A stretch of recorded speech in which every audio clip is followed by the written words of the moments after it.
Well, hi, thanks for joining me again in my shop. Here we go on another test I sort of dreamed up here to try to identify where there might be trouble in this radio. So what I've done is I've hooked up 1, 2, 3 meters. Each one is monitoring the plate voltage on this half of the 12AT7, this other half of the 12AT7, and the 12AU6. These are the two FM tubes. This is actually one tube, but it has 2 plates in it. And I'm going to monitor the voltage, wait for the fade. Now, there should be 110 volts on here. That's right on the schematic. There should be probably a little less than 110 here because there's a resistor in the small resistor, 1K resistor here. And then this one is 25 volts according to the schematic. So this meter should read 25, 110, let's say 100 here. And they're only going to read voltage when the set's on FM. It's on AM right now, so let's start it up. Make sure none of them are reading. That's good.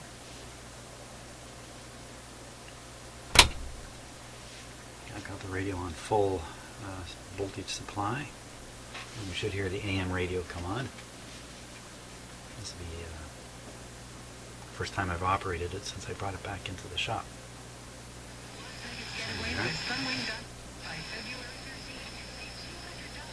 A small reading here, a bit of a reading there. But shouldn't mean anything. We should really get some action going here when I flip it to FM. Okay, so let's do that. Here we go. Okay, this one didn't read.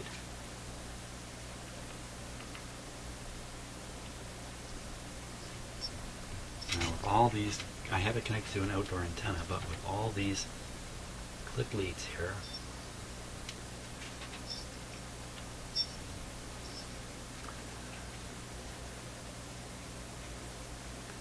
okay, so I'm going to remove the yellow one here. Just separate it over here first.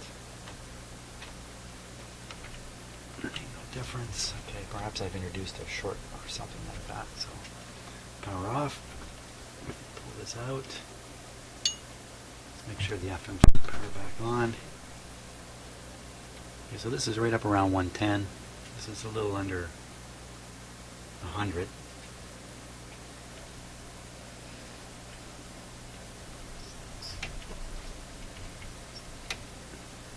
The radio just may not work with these connections. The FM side. A bit of a drag.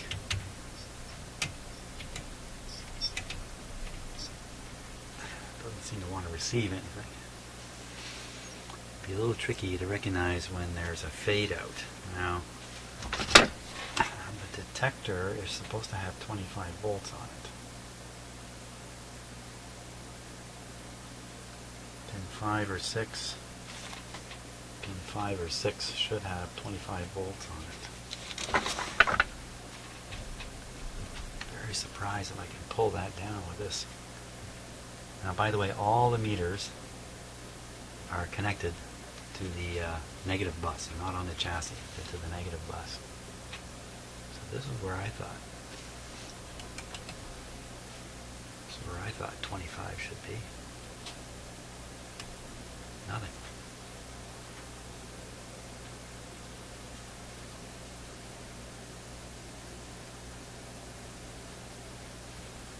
Anything anywhere in there.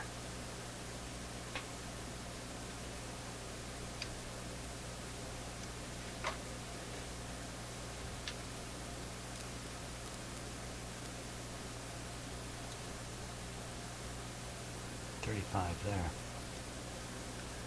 35 coming from the primary. Wow. Looks like the right spot. So on the primary of the ratio detector coil. Where did I pick that up? Right here.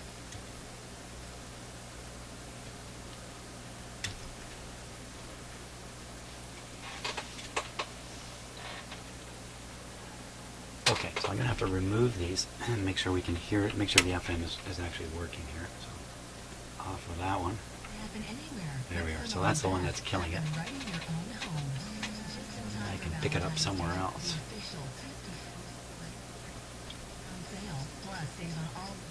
Even putting my finger up there is enough to throw it off.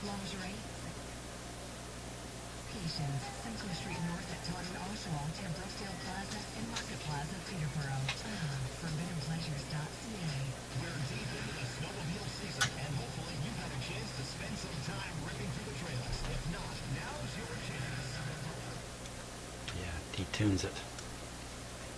Okay, so we'll leave that one disconnected. Keep our eye on this one. Now, what's happened to the detector? What's happened to the radio?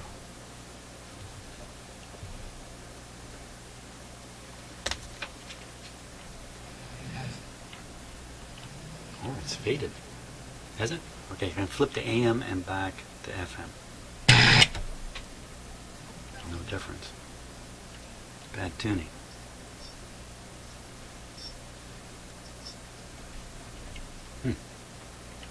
Take this lead off. Okay.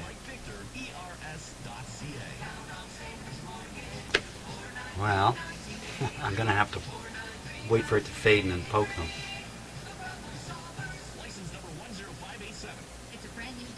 Make sure it hasn't faded. I'm just going to flip over to AM.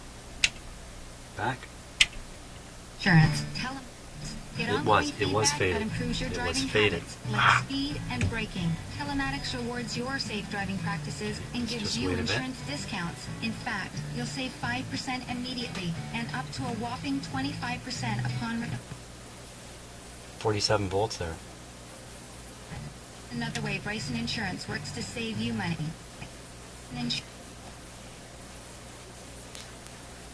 Going 40. Why? Because it's Ladies' Night at the Corral on Simcoe Street in Oshawa. Come shake it on the dance floor to the best country jams going. Plus, all you I don't know where 47 volts would come from. Awesome prizes. Let's wait for it to fade out. Nathan performs live.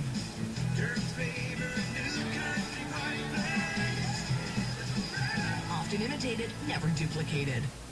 Let's kick off another long ride of new country, the debut single. A little over 10 years ago. Wow, has time flown. Here's Carrie Underwood. Okay, so lots of time has gone by. This thing is ice cold because it's pretty cool in my shop here. 20 degrees, 23, 19. Some of the variations in the reading of an instrument like this has to do with the infrared, I can't remember the proper term for it now. Different surfaces, different materials, different colors even radiate varying amounts of infrared radiation at the same temperature. So these things are not precise under any circumstances. Well, yeah, I guess under some circumstances. But anyway, point is it's cold. I'm going to turn it on. See if it fades. I got no equipment connected. Let me take this out of here. There's no equipment connected. We'll get my meter ready here. Be a good idea. I'm going to reconnect. This is just a connection to the negative bus here. I'll get this meter ready in case I want to poke around.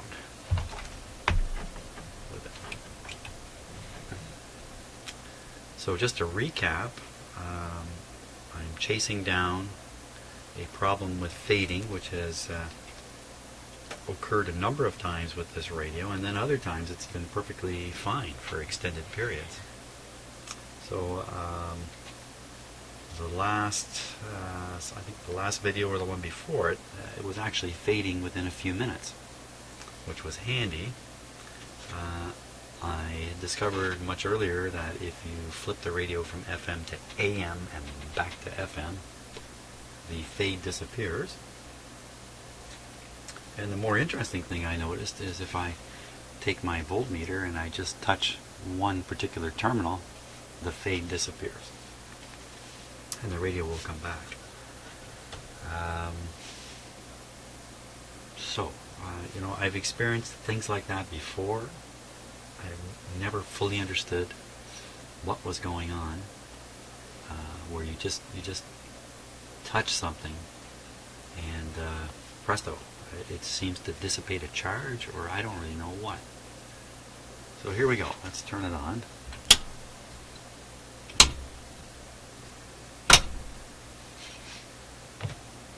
The volume is set to 2. I haven't tuned it. It's on FM. So it should come right up on the station. I think I've got it tuned to the CBC as usual. And see what happens here. So it should come up a nice pleasant volume.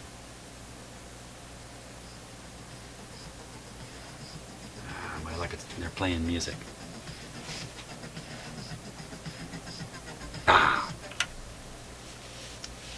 So okay, so I turned it down, and it's working just fine. Now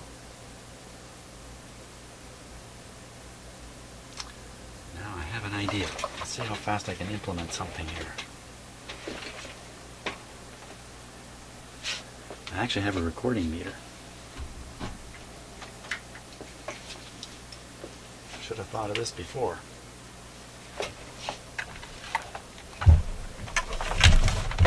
Guessing it isn't fading.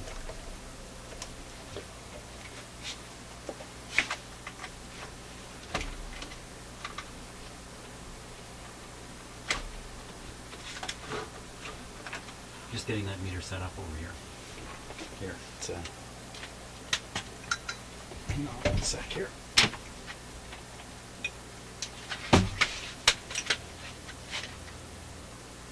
Way up there. Right here. Actually, I have a strip chart recording meter, which I seldom use. I think it's going to be handy now. Oh, let's get this together, man. Honolulu, welcome to Q. Oh, thanks for having Good, me. they're talking. Really good. Oh, good. Thanks. Can we start with Ganzir? What does it mean?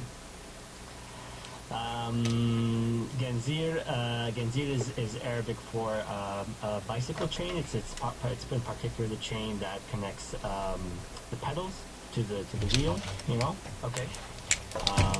So sort of it acts as just by connecting these two parts in the bicycle, it facilitates the motion, right? Sure. So between that and your bicycle mural, are you a cyclist? You're like, what's the connection, right? Yeah. Well, the connection is,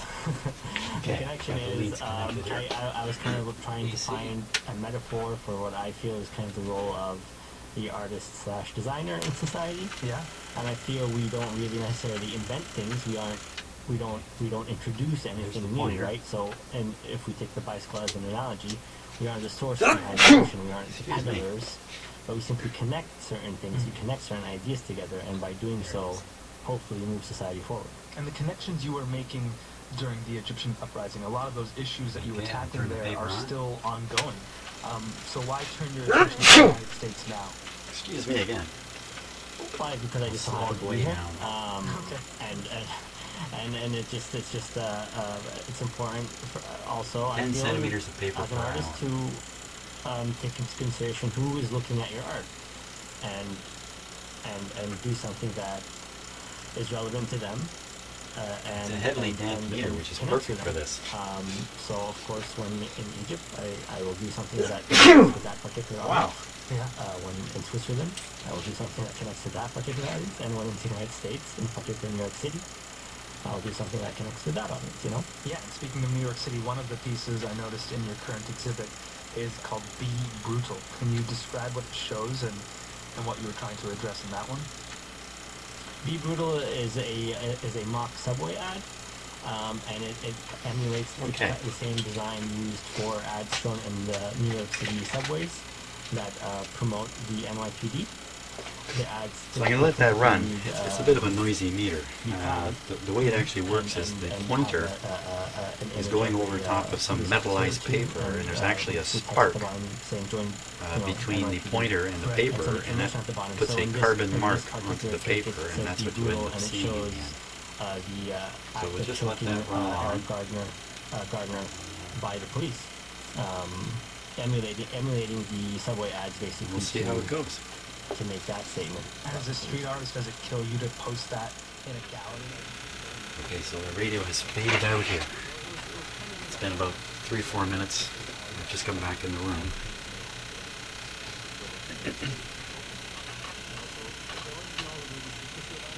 Now,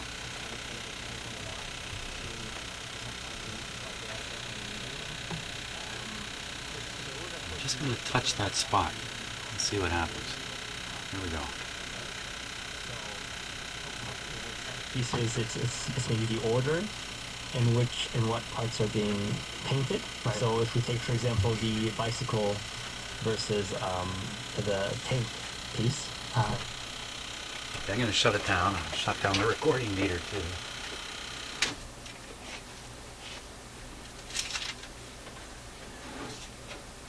Let me give you a look at it here. But it's quite distinct.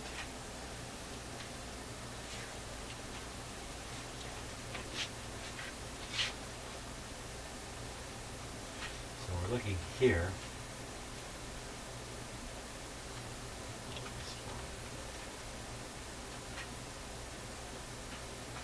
So here's where we started it.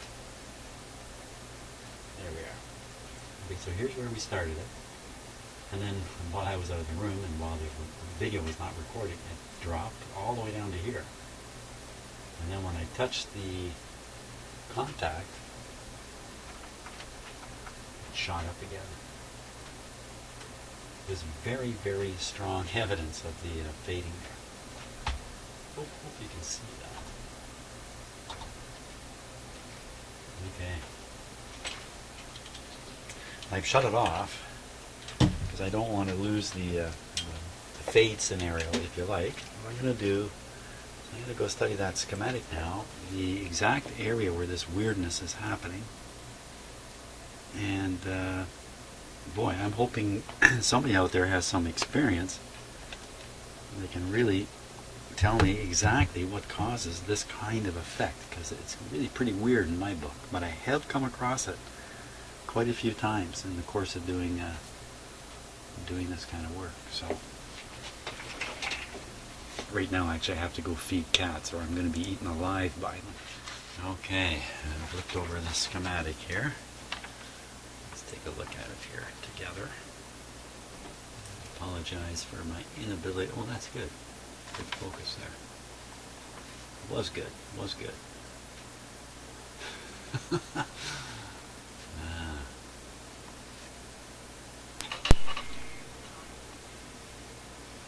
Just loving these cameras. Okay. So, even though it's a little out of focus, the point I've been touching is right here. Right at the terminal on this IF transformer.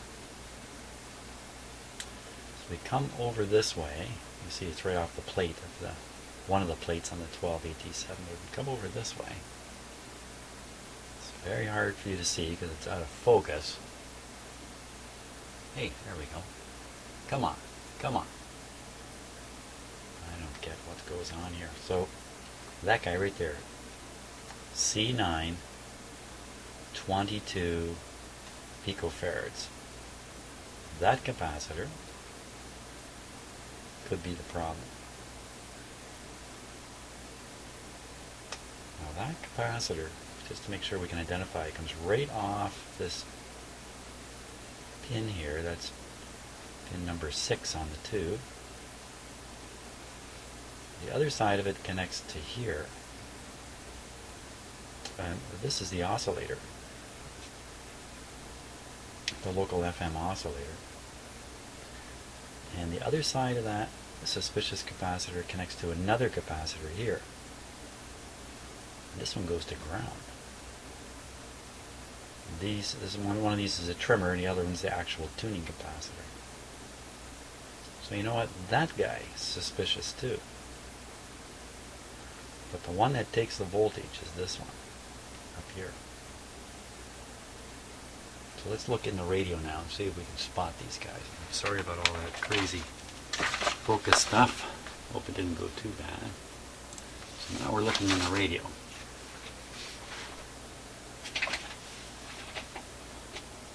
So the pin is, let me point with my stick. Where's my stick?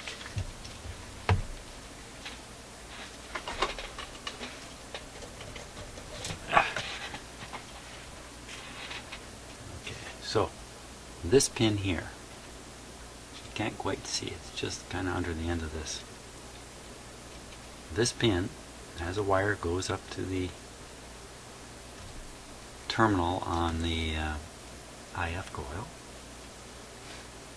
And this capacitor here comes over and connects to this curious looking thing here, which I've been looking at quite a bit. I'm wondering, what the heck is that? Oh, I can see in the camera there's a screw in there. Can't see it, but I've never seen it with my eye. But up on top I can see it's the oscillator trimmer adjustment. So that's a type of capacitor. This thing right here. And then it also, on the other side of this capacitor, connects to this guy, and that guy, other side of him, connects to this terminal strip, which is right to chassis ground. So that's it. So I think it's either this capacitor, that capacitor. One of those two. More likely this one. So the value of that one, if I'm reading this right, is 22 picofarads. And it also has some letters. By the way, the MPO, I jumped on the internet, like I'm sure you already did. I also jumped on the internet. NPO for a capacitor means negative positive zero, which means the temperature variation in the capacitor is nil. Negative zero, positive zero. Now this one has something under it too. It says N80. So I'm not sure what that means. But it could be that it's a temperature compensating. And what it's doing is it's compensating for variations in something else. A coil, capacitor, another, something anyway. So I mean, I certainly don't have one exactly like this. In terms of this N80. Now, how can I verify that that's the problem? What would it be doing? And that looks like the feedback. The feedback route for the, you know, I'm not so sure of these things, but I think that might be the feedback. So in order to get the oscillator oscillating, you've got to feedback some of the power coming out of the tube back into the front end of the tube, basically, through the resonant coils. These being the resonant coils up here.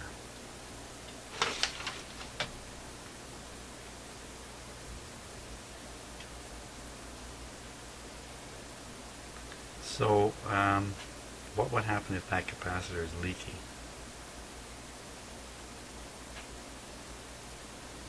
It's either leaky or going open.